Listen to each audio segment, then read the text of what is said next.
What's up, Transformdom? This is Ben here in China, and today we're going to take a look at the New Age Legendary Heroes Mini Warrior number 19 and 20. Well, basically, I'm just going to focus on number 19.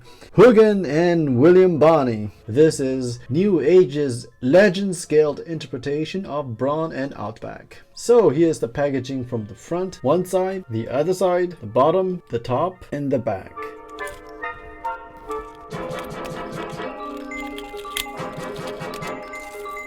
Accessories, more accessories. Holy crap, this is diecast, and there's Brawn and Outback themselves. And here's Brawn and Outback in the bot mode straight out of the packaging. Let's take a look at these two accessories. This is definitely made out of some kind of a low-grade die-cast material with a metallic finishing or lacquer. And here's a nice peg at the end. And here's how Brawn can hold the saw blade. I think it's a saw blade.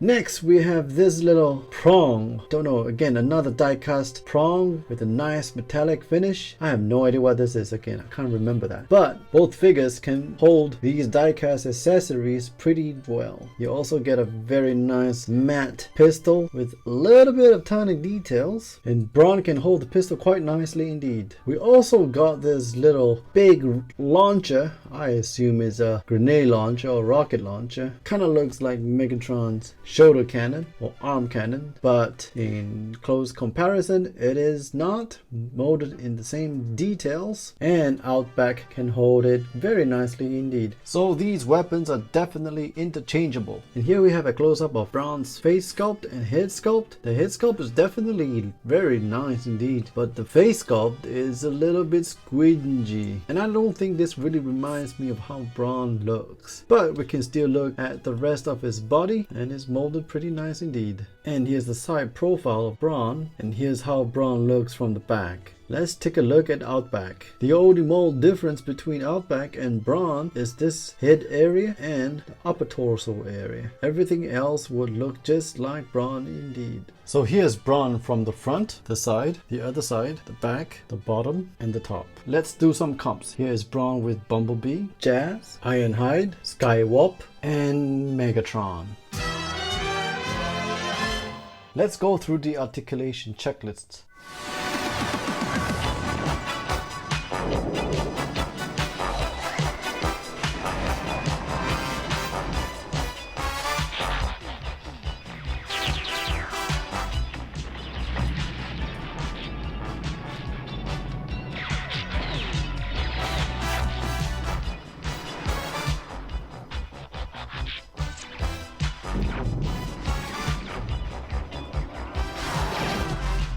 Initiating Viscan technology.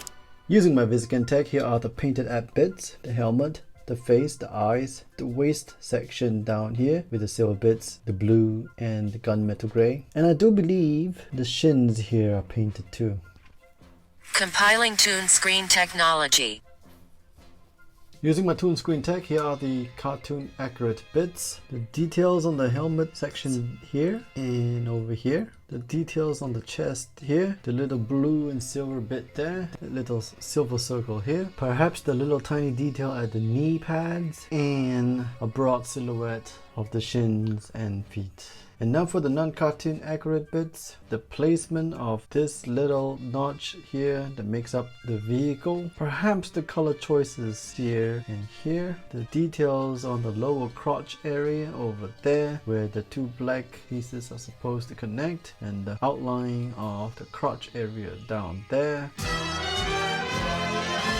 So here's Brawn transformed to the truck mode, and let's take a look at his accessories. We got a reasonably nice molded gas tank with a peg at the back, which fits nicely at the back. We also have the nose cone drill in die cast with a very nice metallic finish. and it pegs quite nicely onto Brawn indeed. Taking a closer look at Brawn, you can see it has a very nice green sheen finish, and it's a very cute little vehicle, although I don't think this is a very good representation of Brawn in the alt mode. Nonetheless, it kind of does the job. The only form of articulation that Brawn has in the alt mode is that it rolls. And looking at Brawn and Outback in the alt mode, I don't think there is any noticeable differences between the two. With exception, Outback has a hinge wrench on the front. Back, it looks exactly the same. So here's Brawn from the front, one side, the other side, the back, the bottom, and the top. Let's do some comps. Here's Brawn with Bumblebee, and oh my god, Brawn is so small. Blue Streak and Ratchet.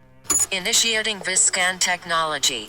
Using my Viscan tech, here are the painted add bits, front grille, headlights, windows, halogen light section, and most of the green sections on the surface of the vehicle.